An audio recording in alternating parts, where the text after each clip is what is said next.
एक बार फिर से आप सबको प्रभु यीशु मसीह के नाम में जय मसीह की। मेरे प्रियो, मैं आप सबसे पूछना चाहता हूँ कि परमेश्वर हमारी प्रार्थना क्यों नहीं सुनता? उसके पीछे क्या कारण है?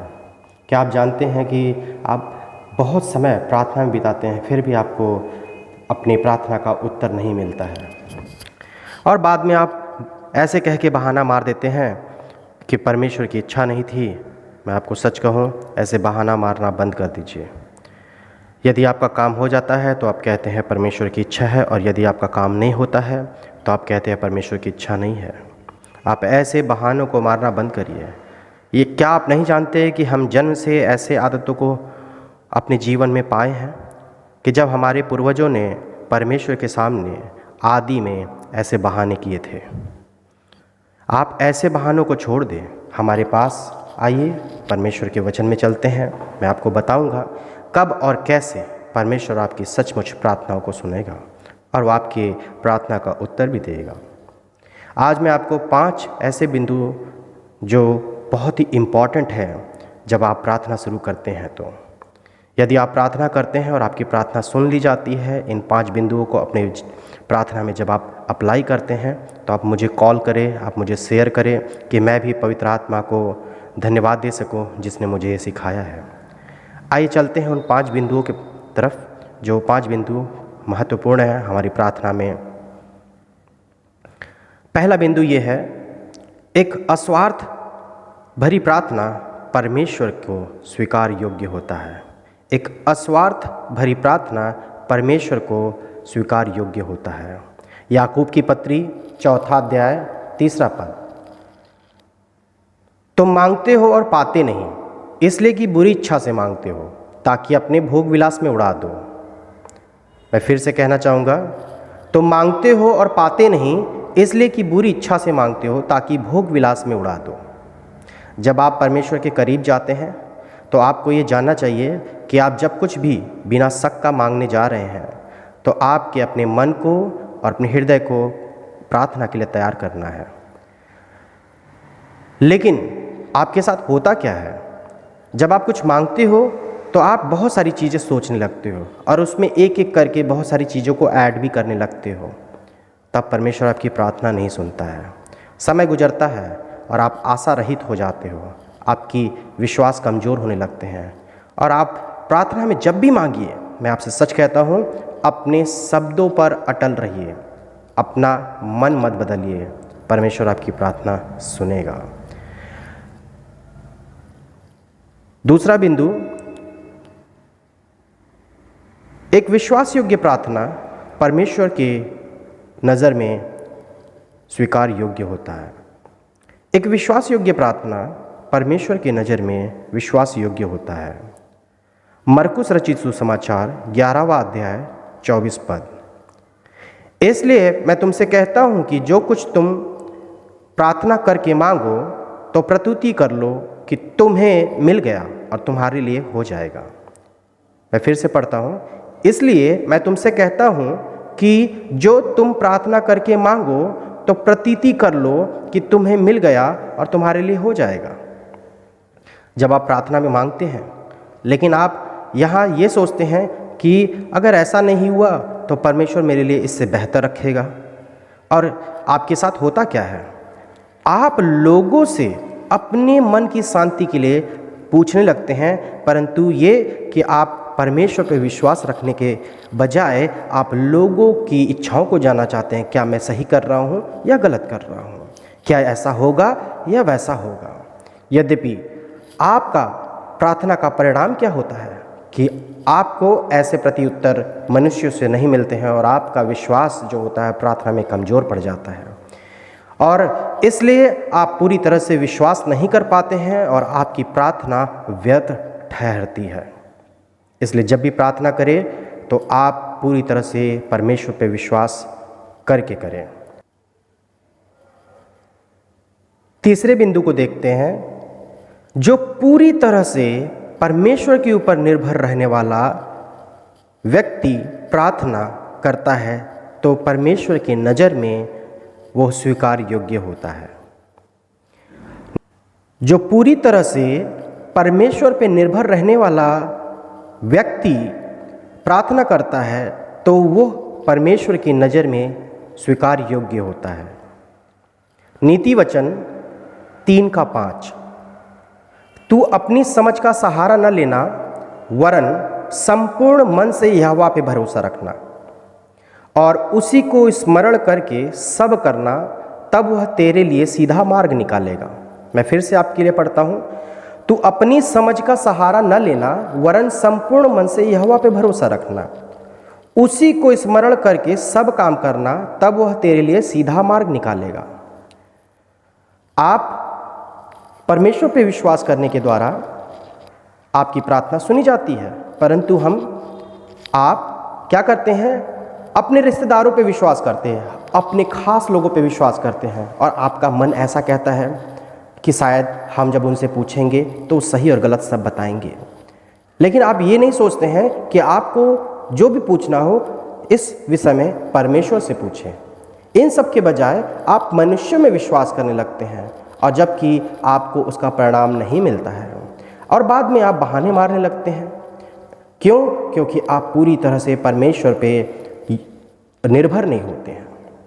इसलिए मैं आपसे सच कहता हूँ, हमारा परमेश्वर जिंदा है, वो आपसे बात करेगा, वह आपसे बात करेगा अपने दासों के द्वारा। आपको उसके दासों से बोलने की ज़रूरत नहीं है, वह अपने वचन से बात करेगा। आपको किसी से कुछ बताने की ज़रूरत नहीं है। आपको विश्वास के साथ प्रार्थना करना है और जो परमेश्वर के ऊपर पूरी तरह से निर्भर रहता है, क्योंकि परमेश्वर आपको जब तक इस बात के लिए अलाउ ना करे तब तक आप किसी से मत बोले, किसी से ना कहें, क्योंकि परमेश्वर किसी तरह का शंका आपकी प्रार्थना में नहीं देता, वह आपको साफ साफ रीति से बता देता है। इसलिए आप अपनी प्रार्थना को एक विश्वास योग्य व्यक्ति बन करके, जो परमेश्वर भी पूरी तरह से डिपेंडेंट हो सकता है, निर्भर हो सकता है, वैसा जब आप बनेंगे तभी आपकी प्रार्थना सुनी जाएगी। आइए हम चौथे बिंदु पे चलते हैं। परमेश्वर मनुष्य के मेल मिलाप करने वाले हृदय जो रखता है उसकी प्रार्थना सुनता है।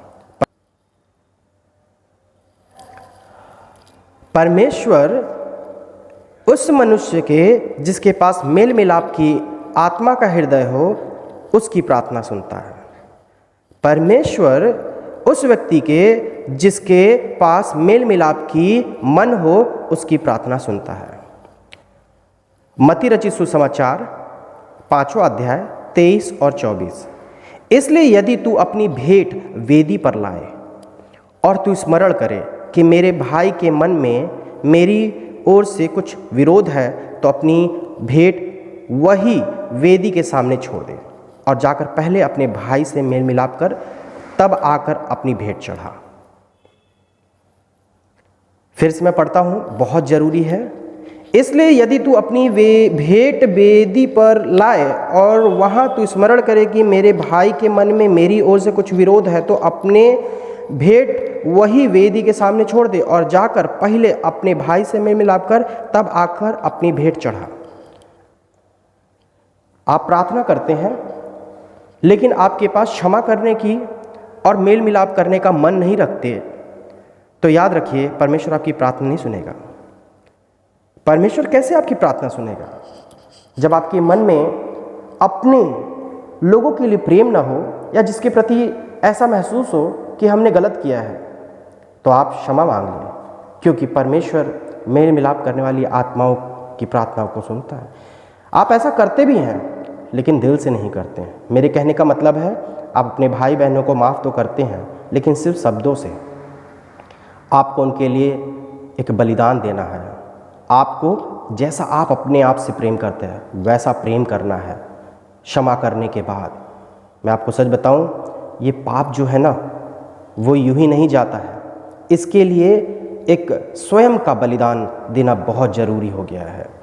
अब बहुत ज़रूरी है हमारे लिए जो सेल्फ सेक्रीफाइस है, जो स्वयं का बलिदान है, ये हमारे लिए बहुत इम्पॉर्टेंट होता है कि हम अपने प्रेम को उसके साथ बांटे जिसको हम क्षमा करते हैं। और तब परमेश्वर ऐसे हृदय वाले लोगों को और ऐसे स्त्री और पुरुष को जो है वो स्वीकारता है, उसके प्रार्थना को सुनता है। वह उन लोगों की प्रार्थना को जरूर सुनेगा, वह आपकी प्रार्थना को जरूर सुनेगा। ये समस्याएं सिर्फ विश्वासी लोगों में नहीं है, चर्च के मध्य में भी हैं, बहुत सारे अगुवाओं के बीच में भी हैं। इसीलिए आज कलीसिया जो है मेल मिलाप की आत्मा न रखने की वजह से उनकी प्रार्थनाएं नहीं सुनी जा रही हैं और रिवाइवल नहीं आ रहा है। चर्च जो है दिन प्रतिदिन अब मृतक होता जा रहा है। इसलिए जाइए, जिनके प्रति आपने ऐसा महसूस होता है कि हमने कुछ गलत किया है या मेरा भाई मेरे प्रति ऐसा किया है, आप मेल मिलाप करें, परमेश्वर आपकी प्रार्थना सुनेगा। आइए हम 5वें बिंदु पे चलते हैं। परमेश्वर के वादे को आपकी प्रार्थना में दोहराते हैं तो परमेश्वर आपकी प्रार्थना को सुनता है। परमेश्वर के वादे को अपनी प्रार्थना में आप दोहराते हैं तो परमेश्वर आपकी प्रार्थना को स्वीकार करता है। यूहन्ना रचित सुसमाचार 14वां अध्याय 13 और 14, और जो कुछ तुम मेरे नाम से मांगोगे वही मैं करूंगा कि पुत्र के द्वारा पिता की महिमा हो। यदि तुम मुझसे मेरे नाम से कुछ मांगोगे तो मैं करूंगा। मैं फिर से दोहरा लेता हूं, और जो कुछ तुम मेरे नाम से मांगोगे वही मैं करूंगा कि तुम पुत्र के द्वारा पिता की महिमा हो। यदि तुम मुझसे मेरे नाम से कुछ मांगोगे तो मैं उसे करूंगा। यहाँ पे जब आप प्रार्थना करते हैं तो आप परमेश्वर के वचन को अपनी प्रार्थना में बोलें, आप परमेश्वर के वायदे को दोहराएं, परमेश्वर के वायदे को परमेश्वर को याद दिलाएं अपनी प्रार्थना में। हालांकि आप ऐसा नहीं करते हैं। आप जब बहुत दुखी होते हैं तो आप बड़ी लंबी लंबी प्रार्थना करते हैं, और आप जब बहुत खुश होते हैं तो बहुत छोटी सी प्रार्थना करते हैं, और आप जब प्रार्थना करते तो बहुत सारे शब्द बोलते हैं, यहाँ तक कि आप परमेश्वर के वायदे को भूल जाते हैं, परमेश्वर के वायदे को नहीं दोहराते हैं। मैं आपको सच बताता हूँ, आप परमेश्वर के वायदे को जिस प्रार्थना करते हैं वचन के द्वारा करें, और परमेश्वर हमारा जीवित है, वो हम अपने वायदे के ऊपर स्थिर है, वो आपकी प्रार्थना सुनने वाला है, वो आपकी प्रार्थना सुनेगा। लेकिन आप जब बहुत बड़ी बड़ी प्रार्थना करते हैं तो याद रखिए, आपकी प्रार्थना में अशुद्धियाँ आ जाती हैं। आप अपने मन की सारी विडंबनाएं, जितनी बातें होती हैं, सब निकाल देते हैं और एक ही बात को बार बार दोहराते हैं। प्रार्थना परमेश्वर से बात करने का एक शब्द है, एक जरिया है। विश्वासियों को ये जानना बहुत ज़रूरी है, प्रार्थना कैसे किया जाता है, कब किया जाता है और किस बात के लिए किया जाता है। लेकिन आज के हमारे अगुआ लोग जो हैं बहुत ज़्यादा प्रीचिंग तो करते हैं, परंतु अपने विश्वासियों को ये शिक्षा नहीं देते हैं। मेरे प्रियो, मैं आपसे ये कहना चाहता हूँ कि आप एक सही समय को निश्चित करें, उस वक्त पे आप परमेश्वर को वक्त दें और प्रार्थना करना सीखें। परमेश्वर से कहें, वचन पढ़ें, आपको प्रार्थना करना आ जाएगा। जब आप प्रार्थना करते हैं तो अपने प्रार्थना पे आपको निर्भर होना है, परमेश्वर पे निर्भर होना है। परमेश्वर आपके लिए दरवाज़ा खोल देगा। जितनी भी समस्याएं हैं वो सारी समस्याएं दूर होंगी। आपके हर एक वायदे जो आप अपने जीवन में चाहते हैं वो परमेश्वर की ओर से पूरा होगा।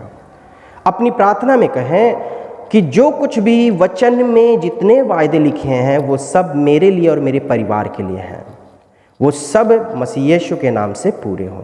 इस तरह से अपने जीवन में आप बोलें। आमीन।